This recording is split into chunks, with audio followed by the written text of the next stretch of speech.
What's going on, YouTube? Moondog753 here. Power this thing on. Here we have the wonderful Bearcat 980SSB with the blown out screen. If you have one, you know what I'm talking about.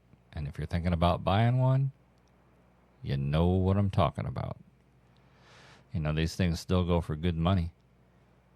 As far as I know, they're still sold brand new. And I've had this one for a couple of years. Got it from a local guy. He bought an Anytone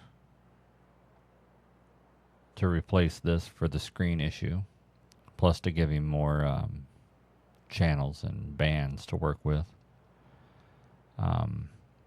Currently it's hooked up to a dipole.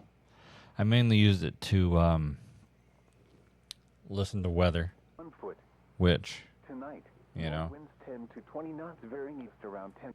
it still picks up weather real good.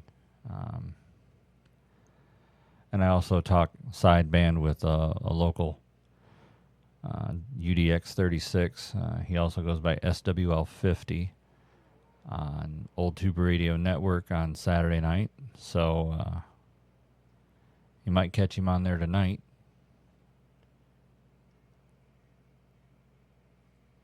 And yeah, I contacted Uniden shortly after I got it to see if I could just buy a screen to put in it myself.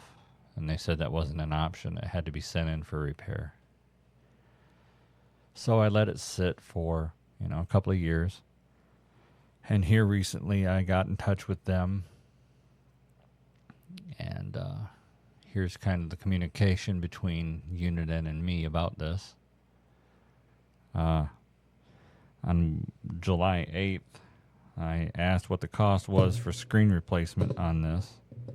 And did they do an upgrade to prevent this from happening in the future, so we don't have to fear the display going back out within a year or two. And the next day, they got a hold of me. Thanks for reaching out. We're sorry to hear about the screen issue with your 980 SSB. We completely understand your concern and how frustrating this issue can be. Please know that we take customer feedback seriously and continuously evaluate our products for potential improvements as part of our ongoing efforts to enhance and maintain product quality and reliability. While no electronic product is completely immune to potential issues over time, updates have been made to the 980 SSB to help improve the longevity of the display. And cost to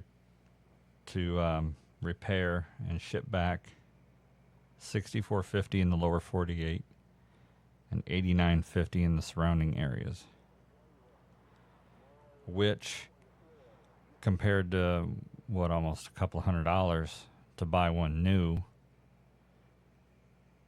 with it still being a good working radio short of the display, it's probably worth the $64.50 to ship it out and have it repaired and sent back, especially seeing how they say that they've made improvements to the display and or adding a heat sink in there somewhere during the process, because these things build up a little bit of heat, especially if you're long-winded on a heavy key or you're running sideband a lot. There's really no heat sink system in the radio, so it just has to travel somewhere. And with that big old LCD display, it's a little bit cooler than the components in there, so heat travels to cold, so it's going to go up to that and burn out that glass. And then we're left with a dark display. So, anyway, here in the next couple of months, I'll get this shipped out for repair, and then I'm going to bring it back, hook it back up, and run it daily.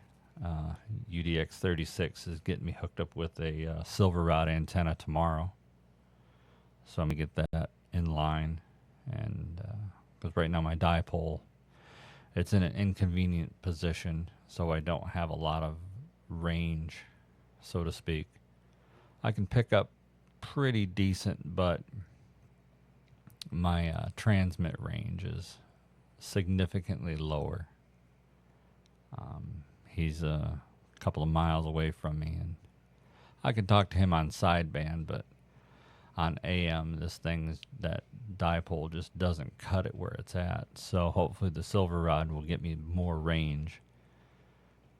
But I'm going to hook it up and use it quite often, daily. And then after a period of time, I will make another video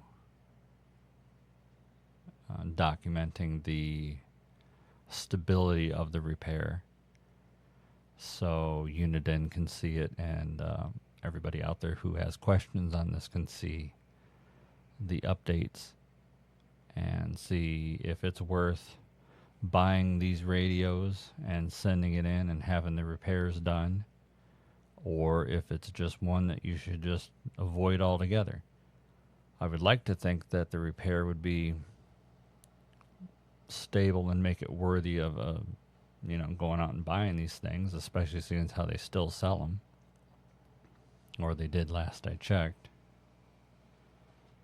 But anyway, that's where we're going to leave this one, and keep checking the channel for live stream CB on the Robin T240D, and tune in for severe weather if you're in the Michigan area.